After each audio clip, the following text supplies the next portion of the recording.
आज बात करेंगे सीमा हैदर को लेकर फिर से। भैया किसी ने मुझे बोला कमेंट में हाथ नचा नचा के बात करती, तो अपनी आदत से मजबूर है, हाथ नचा कर ही बात करेंगे, क्योंकि एक हाथ से ट्राइपॉड पकड़ा है। जब इससे पकड़ेंगे तो उससे नचाएंगे, उससे पकड़ेंगे तो उससे नचाएंगे। आज बात करेंगे सीमा हैदर को लेकर फिर से। जैसा कि आप लोग सभी जानते हो और कई लोगों के सवाल थे, क्या सीमा हैदर केवल प्यार में भारत आई है या इसका कोई और मकसद है। देखिए, जिस तरीके से इसके तरह तरीके के बयान आ रहे हैं, उससे आपको क्या लगता है मुझे कमेंट करके ज़रूर बताइएगा। बकाया मैं अपनी राय रखती हूँ।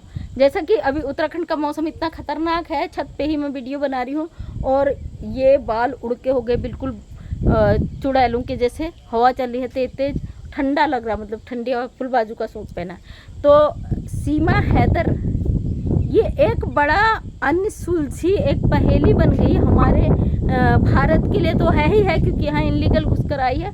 तमाम मुल्कों के लिए एक ऐसी पहेली बन गई है कि लोग मजबूर हो गए। आखिर एक औरत इस हद तक प्यार में, जिसे प्यार कहती है, पबजी कहती है, हालांकि कई सारे इसके सच निकल कर आ रहे हैं बाहर। अब किस पर यकीन किया जाए किस पर नहीं, ये तो कोर्ट का जो जिरा है वो बताएगा। और जिस तरीके से लगातार कोर्ट में नहीं जा रही, कोर्ट के उल्लंघन कर रही है। अभी कल आज रात को मोबिन सर का अपडेट आएगा, जो इसके चैनल बंद होने पे सुनवाई थी उस पर, क्योंकि कोर्ट की प्रक्रिया है। मुझे कई लोगों ने लिखा था अगर हमारे कोर्ट ने नहीं सुना तो हमारा भरोसा उड़ जाएगा। ये कानूनी प्रक्रिया है, कुछ नहीं होने से तो बहुत कुछ हुआ है इसमें। मोबिन मलिक सर जिस तरीके से कर रहे हैं ना, ये प्रक्रिया जैसी थी, इसमें कुछ नहीं होना था। इसी को लेकर सीमा हैदर के तेवर बड़े थे भाई। अब सीमा हैदर समझ चुकी है कि इसमें मेरा बस नहीं चलना है, मैं बख्शी नहीं जाऊंगी। तो वो अपने लगातार उस गेम से जो खेल रही थी, सामने आ चुका है उसका गेम। जिस तरीके से सीमा हैदर ने पाकिस्तान का सीमाएं पार करके नेपाल आई, नेपाल की सीमाएं पार करके भारत आई और भारत में आकर जमजमाव कर लिया, उससे तो कहीं भी नहीं लगता भैया ये प्यार में आई है। और जिस तरीके से लप्पू इसकी मार कुटाई करता है, बीच बीच में इसकी धुनाई करता है, इससे तगड़े वाले डोज देता है, उससे भी कहीं से कहीं तक नहीं लगता ये प्यार में आई। यहाँ पे बात आती है गुलाम हैदर के बच्चों की। ये औरत मरे तरे, इसके साथ कुछ हो या कुछ करे, हमें उससे फ़र्क नहीं पड़ता, लेकिन फ़र्क पड़ता है उन 4 बच्चों का जो बेचारे हमारे भारत में आ गए हैं, फंस चुके हैं मजबूरी में, जो अपना मुल्क छोड़ चुके हैं। एक माँ की अय्याशियों ने उन्हें मजबूर कर दिया, वो अपने पिता से अलग हो, अपने देश से अलग हो, अपने उन रिश्तेदारों से अलग हो जो इसकी गैर मौजूदगी में उन बच्चों के रख रखाव करते थे।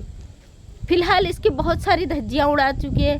गुलाम हैदर के चैनल पे जो आती है किंजा बहन, उनने इसकी बहुत सारी चैटें जो ये अपनी बहन से करती थी वो भी वायरल हो रही हैं, सुनाई में आ रहा है। और कई चीज़ें ऐसी इसने शेयर की हैं, कई वीडियोज़ में इसने हिंट दिया है उसको, रीमा को, कि अगर मेरे साथ तुमने कुछ भी ऐसा करा तो मैं तुम्हारी पोल पट्टी खोल दूंगी। तो हमने तो यही सुना है कि सीमा हैदर के साथ 4-5 महिलाएं और भारत आने वाली थी और 5 औरतें आई भी, लेकिन आई तो गई कहाँ। 5 महिलाएं और इसके साथ भारत आके घुस गई है, वो भी कहीं ना कहीं अपने मिशन को अंजाम दे रही होंगी। तो मैं मोबिन मलिक सर जी, आपसे मेरा अनुरोध है, कोर्ट में इस चीज़ को भी रखें। जो 5 महिलाएं भारत आई हैं इसके साथ, 4 या 5 कुछ ऐसी संख्या है, वो कहाँ गई। जब ये एक अकेली औरत इतना उत्पाद मचा रही है, तो उन 4-5 लोगों की गिनती नहीं है जिनका अता पता नहीं है, जो भारत में आई हैं इसके साथ, लेकिन उनका कहीं पता नहीं मिला। उन 4 औरतों का या 5 औरतों का क्या वो है, इससे कोई क्या उगलवा सकता है। जिस तरीके से कोर्ट को अभी तक अवहेलना लगातार कर रही थी, अभी चुप बैठ गई है, क्योंकि अब समझ गई है कानून है, अपने तहत काम करेगा, तो कानूनी प्रक्रिया के तहत इसे सज़ा तो मिलनी ही मिलनी है। जिस तरीके से ये लगातार चीज़ों को कर रही है, वो चीज़ें रुक गई हैं और ये समझ चुके हैं कि अब मेरा सिक्का यहाँ पे नहीं चलेगा। लेकिन यहाँ पे सवाल उठता है हमारे देश का, जब ये इतना मुश्किल खड़ी पैदा कर रही है हमारे देश के लिए, और ये भी पता चला है कि लप्पू से इसकी बहन रीमा बात करती थी, इसका और भी रिश्तेदार बात करते थे, लप्पू से इसकी बात होती थी, लप्पू की माँ की भी उधर पाकिस्तान में बात होती थी। मतलब जब हमारे यहाँ से करेंसी ट्रांसफ़र नहीं हो सकता है, हम इंटरनेट यूज़ नहीं कर सकते, तो कैसे लप्पू का परिवार इससे बात करता था। और कैसे लप्पू के परिवार को इसने फंसाया और कैसे इस मिशन को अंजाम देने के लिए लप्पू को इसने एक मोहरा बनाया। इसमें इसका परिवार तो लालच में आया, लप्पू भी लालच में आया। आगे की कड़ियाँ बहुत मुश्किल हैं और सुलझेंगी ज़रूर जब मामला कोर्ट में गया है। एक एक चीज़ पर बयानबाजी होगी, एक एक चीज़ को सामने लाया जाएगा। जिस तरीके से 12, 13, 14 इस पर मुकदमे ठोक दिए हैं, आज तक कैसे पता नहीं था। भारत का कानून ऐसे डिसीजन ले सकता है कि ये सोच भी नहीं सकती। भारत का कानून सख्त है, बहुत ज़्यादा सख्त है और चीज़ों को देखकर भावनाओं में बहकर फैसला नहीं करता है, सबूतों पर करता है। और मोबिन मलिक सर ने सारे सबूत भगोड़े के खिलाफ सोशल मीडिया पे रख दिए। सोशल मीडिया पे तो रख दिए, लेकिन उससे भी तगड़े तगड़े एविडेंस, एक से एक तगड़े एविडेंस वहाँ पे कोर्ट में पेश करेंगे और कर भी रहे। अब भगोड़ी का इंतज़ाम पक्का वाला कर दिया मोबिन मलिक सर ने। वो मेरा पानी का टैंकर आ रहा है, सुबह नहीं आ पाया था क्योंकि यहाँ रोड ब्लॉक हो गया था, और मोबिन मलिक सर ने इसका पूरा इंतज़ाम कर दिया है। चारों खाने चित्त, इसको कोई बचा नहीं सकता। इसका खुदा भगवान वाहेगुरु यीशु मसीह किसी भी देवता को, देवी को, कृष्ण राधा जी किसी को भी पुकारे, कोई भी इसे नहीं बचा सकता है। कहते ना, जैसा कर्म करोगे, जैसा बोओगे वही तुम काटोगे। इसने जो बोए थे, जो इसने कर्म करे थे, जिसमें इसने अपना परिवार उजाड़ दिया, अपने बच्चे उजाड़ दिए, अपने जिद में, अपने सनक में, बिल्कुल इसे प्यार तो कहा ही नहीं जा सकता। प्यार वो चीज़ है, इंसान किसी के प्यार के लिए अपना सब कुछ न्यौछावर कर देता है। फिलहाल कुछ लोग गालियाँ देते हैं, आप लोग देखते रहिए। जो लोग कहते हैं सीमा नहीं जाएगी, हमारी भाभी नहीं जाएगी, हम कोर्ट तक पहुंच जाएंगे, हम हाई कोर्ट पहुंच जाएंगे, हम दिल्ली पहुंच जाएंगे। आपको जहां पहुंचना आप वहां पहुंचिए। हम तो सिर्फ आवाज़ उठा रहे हैं क्योंकि हमारा अधिकार है, कानूनन भी, सामाजिक भी, और हमारा अभिव्यक्ति की आज़ादी का हम पूरा उपयोग करते हैं। हमें अधिकार है कि हम अपनी बात को रखें, हम अपने देश के लिए अपनी बात को रखें। तो दोस्तों, इस औरत का सच क्या है वो आपके सामने ज़रूर आएगा, लेके आएंगे। लड़े हैं, लड़ेंगे, हमेशा लड़ेंगे सच के लिए, क्योंकि हमने ज़िंदगी में कभी हार मानना नहीं सीखा। हाँ, मेरे एक भाई ने कल कमेंट किया था, दीदी ने भगोड़ी की नस पकड़ी। तो भाई ऐसा ही है, हम जिस चीज़ के पीछे पड़ जाते, जब तक सच्चाई सामने नहीं आती उस चीज़ को छोड़ते नहीं है, क्योंकि अगर हमने छोड़ दिया ये हावी हो जाती है हम लोगों के ऊपर, और कभी भी किसी भी हाल में हम इसे नहीं बख्श सकते, क्योंकि ये इनलीगल घुसकर हमारे देश में आई है। अभी तक इसका मकसद हमें पता नहीं है क्या है, ये क्या चीज़ है। फ़िलहाल तो यही समझ में आ रहा कि ये सन की है, पागल है, और ये इतनी ज़्यादा अय्याश औरत है, ये अपनी अय्याशियों के लिए कुछ भी कर सकती है। कुछ भी मतलब, जब अपने बच्चों को इनलीगल घुसा के ले आई है तो कुछ भी का मतलब आप समझ जाइए ये क्या कर सकती है। बहुत तकलीफ़ होता है जब एक माँ अपने मुल्क से, अपने घर से अपने बच्चों को उठा कर ले आती है। आपने कभी ऐसा केस जीवन में देखा जिसने पूरे देश को, पूरे विश्व को, पूरे ब्रह्मांड को हिलाकर रख दिया?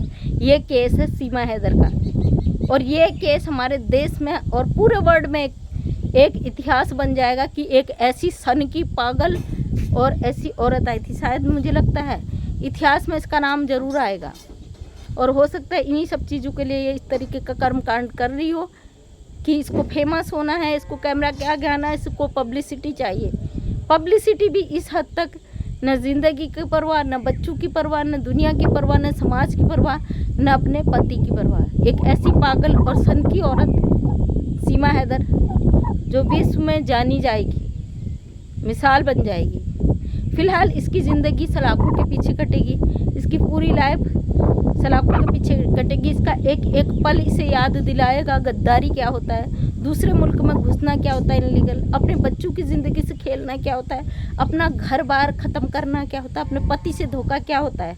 फ़िलहाल ये सब एक एक पल ये सोचेगी उस जेल में, और अपना सर दीवारों से पटक कर उस पल को याद करेगी जब इसने इनलीगल भारत के बॉर्डर पे ये एंट्री किया था, नेपाल बॉर्डर को क्रॉस करके भारत में आई। क्योंकि मैं भी उस समय वहीं पे थी, समझ सकती हूँ। अपने देश के लिए जब मेरे हस्बैंड ने 21 साल देश सेवा की है ईमानदारी से, तो मैं समझ सकती हूँ कितना मुश्किल होता है ऐसे लोगों के वजह से, जब हमारा देश पर सवाल खड़े होते हैं। आप लोग कहते हो ना कि तुम्हें क्या परवाह पड़ी, तुम क्यों लड़ती हो, तुम क्यों बोलती हो।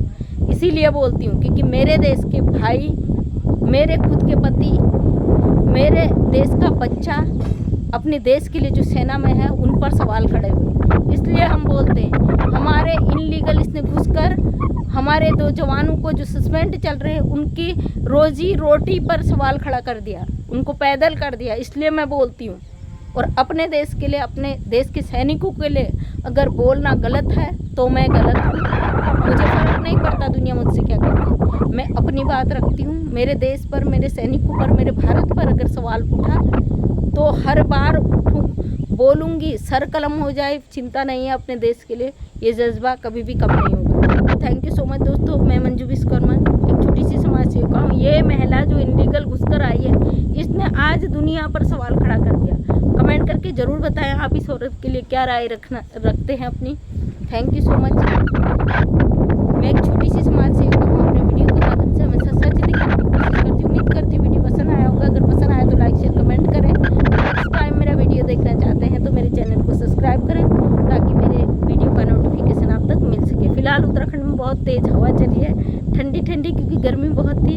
अब उसके बाद जो मौसम आया है चेंज हुआ, बहुत अच्छा फील हो रहा था। थैंक यू सभी का दिल से धन्यवाद। अपना प्यार यूँ ही बनाए रखें।